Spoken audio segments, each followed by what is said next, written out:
You're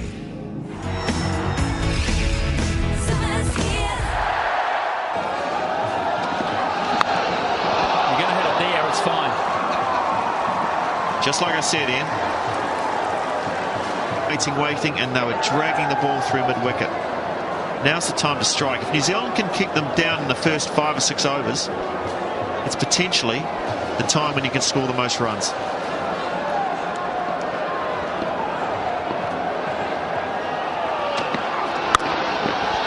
That's typical Jayasuriya. Very strong in the forearms, very strong with the bottom hand, and just punched away. That emphasises your point about the ball coming on when it's new. Beautifully played, just too much width. And once it gets through the gap on a skiddy outfield with a new ball, you just can't stop it. Now they put back the third man. Doesn't matter where the field is for that. That's always going to be 4.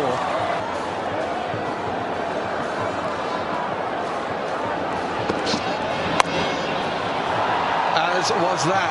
What we're seeing here is the same thing we saw at the start of the New Zealand innings. Boundaries coming in profusion from good cricket shots. There's been no slogging from Jayasuriya, typical Jayasuriya shots. This is assault though, isn't it? It's assault on a bowler. It's genius.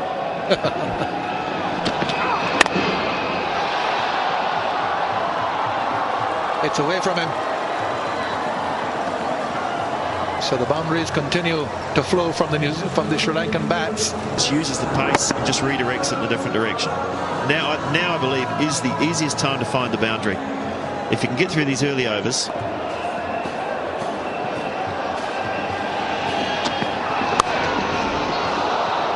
No fine leg. Always a dangerous ploy. Walked outside leg stump to try and hit this through the offside, and look at the adjustment so late in the piece. He's gone to give himself room to hit through the offside. He sees the line's not there. Hello. What about this option? Brilliant batting. Cup and this helping to build up, but of course there's a World Championship, 2020 World Championship in South Africa, the first ever in October.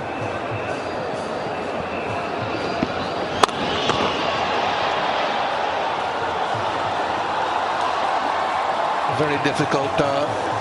As you say, the ball is following Ross Taylor out there, and a skiddy outfield. The other factor is I wonder how skiddy that ball is when you're trying to hold on to it and it's coming out of your hands. I see that one went wide, almost like it had slipped out of his hands like a bar of soap. This might be really hard to hold on to the ball here.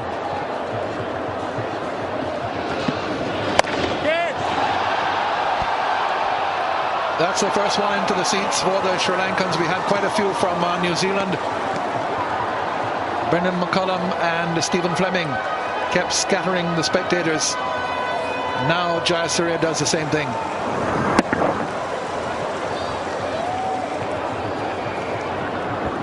Well, it's in the slot to hit, isn't it? It's that half volley length that enables the batsman to get the bat under the ball, get elevation. There's another one. Straight down the ground. 1 bounce 4.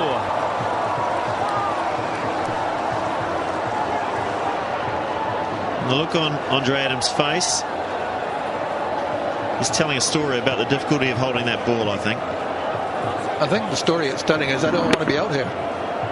It is very cold. It's now very wet as well. And the bowlers aren't hiding to nothing. The problem for New Zealanders now, if they want to walk off, they might lose them. To be in the field with the rain coming down and the temperature being what it is.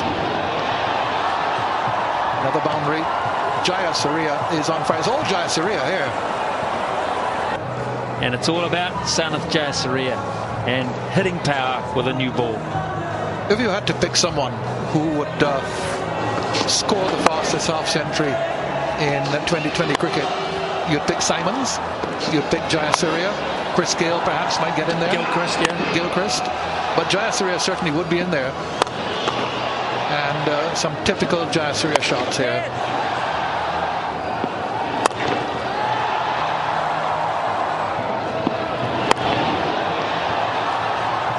He's so quick with his hands, with the reflexes. Nice hit, sharp.